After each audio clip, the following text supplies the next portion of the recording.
दोस्त, जब हम कर्म की बात करते हैं तो उसका मतलब सिर्फ पाप या सजा नहीं होता। कर्म का मतलब है हमारी आत्मा द्वारा छोड़ी गई एक गहरी छाप या ऊर्जा। मीना की आत्मा ने उस पिछले जन्म के दुख और अपराध बोध गिल्ट को इतनी गहराई से पकड़ लिया था। हर आत्मा अपने माता पिता खुद चुनती है। जी हाँ, कोई भी बच्चा किसी घर में इत्तेफाक से पैदा नहीं होता। हर आत्मा का एक मकसद, पर्पस होता है। कोई आत्मा इसीलिए आती है ताकि वो कुछ बहुत बड़ा काम कर सके, और कोई आत्मा इसलिए आती है ताकि वो उस परिवार के पुराने कर्मों का हिसाब चुकता कर सके। कि एक इंसान की सबसे गहरी तड़प क्या हो सकती है? पैसा, शोहरत या बड़ा घर? नहीं दोस्त, दुनिया की सबसे गहरी तड़प होती है एक बच्चे की किलकारी, एक छोटे से हाथ का वो कोमल स्पर्श, और किसी के मुंह से माँ या पापा सुनने की वो हसरत। दुनिया में शायद ही कोई खुशी इससे बड़ी हो सकती है।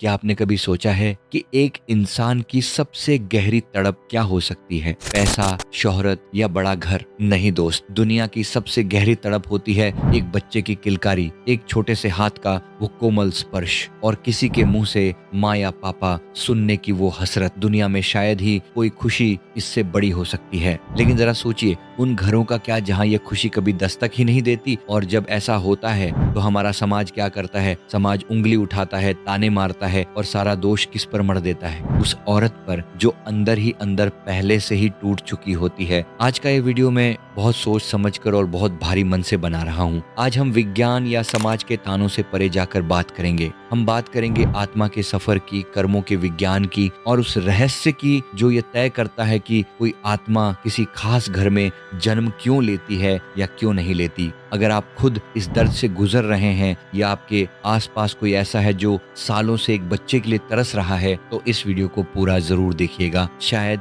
आज आपके दिल का बोझ कुछ हल्का हो जाए। कुछ समय पहले मेरे पास एक महिला आई। नाम था उनका मीना, बदला हुआ नाम। उनकी शादी को 12 साल हो चुके थे। उन्होंने हर डॉक्टर को दिखाया, हर मंदिर में मत्था टेका, सारे उपाय किए, लेकिन उनकी गोद सूनी की सूनी रही। वो डिप्रेशन में जा चुकी थी। जब वो मेरे पास पास्ट लाइफ रिग्रेशन के लिए आई तो उन्होंने रोते हुए बस एक ही सवाल पूछा, आखिर मेरी ही किस्मत में ऐसा क्यों? मैंने पिछले जन्म में ऐसा क्या पाप किया था जो मुझे माँ बनने का सुख नहीं मिल रहा? जब मैंने मीना को डीप ट्रांस में ले जाकर उनके पिछले जन्मों की यात्रा करवाई तो जो सच सामने आया उसने मुझे भी हैरान कर दिया। पीएलआर के दौरान मीना ने देखा कि पिछले किसी जन्म में वो बहुत गरीब थी। उनके कई बच्चे थे जिन्हें वो ना तो ढंग का खाना दे पा रही थी और ना ही अच्छी परवरिश। उस जन्म में उनके मन में एक गहरी हताशा और दुख बैठ गया था कि इतने बच्चों को जन्म देकर मैंने उन्हें सिर्फ दुख ही दिया है, काश मैं इन्हें पैदा ही ना करती। दोस्त, जब हम कर्म की बात करते हैं तो उसका मतलब सिर्फ पाप या सजा नहीं होता।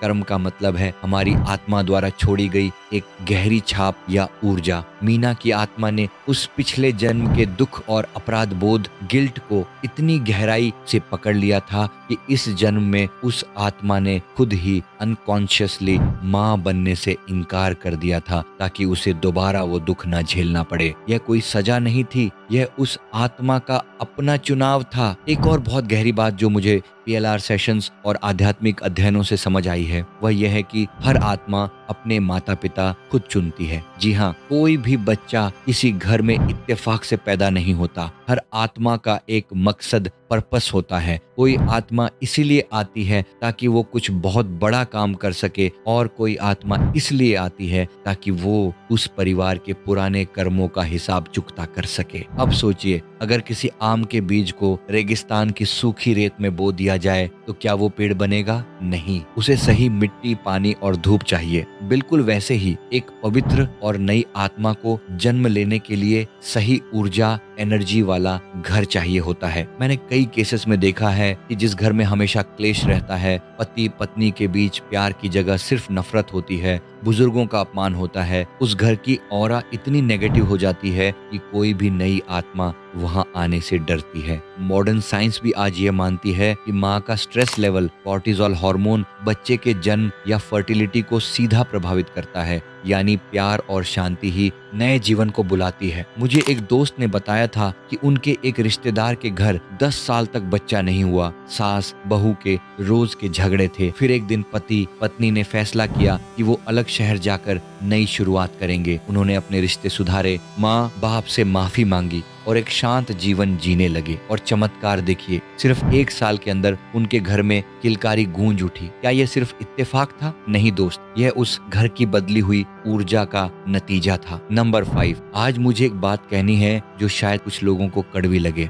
हमारे समाज में जिन पति पत्नी के बच्चे नहीं होते, उनके साथ बहुत क्रूर व्यवहार किया जाता है। शादियों में, त्योहारों पर उन्हें अजीब नजरों से देखा जाता है। बांझ या अपूर्ण जैसे शब्द किसी इंसान की रूह को छलनी करने के लिए काफी होते हैं। मैं आपसे पूछता हूँ, अगर कोई हर दिन आपसे कहे कि आपकी जिंदगी बेकार है, आप अधूरे हैं, तो आपको कैसा लगेगा? बिल्कुल वैसा ही दर्द उन दंपतियों को रोज सहना पड़ता है। किसी के दुख पर नमक छिड़कना सबसे बड़ा पाप है। अगर आप ऐसा करते हैं तो आज ही रुक जाइए। और अगर आप खुद इस दर्द से गुजर रहे हैं तो मेरी यह बात ध्यान से सुनिए, आप अधूरे नहीं हैं। कभी कभी संतान का ना होना कोई सजा नहीं, बल्कि ऊपर वाले की सुरक्षा होती है। हो सकता है ईश्वर ने आपको किसी बहुत बड़े मकसद के लिए चुना हो। महान वैज्ञानिक Nikola Tesla, doctor APJ Abdul Kalam, Swami Vivekananda, इन महान लोगों की कोई अपनी संतान नहीं थी, लेकिन क्या उनका जीवन अधूरा था? नहीं, उन्होंने करोड़ों बच्चों की जिंदगी बदल दी। ईश्वर कभी कभी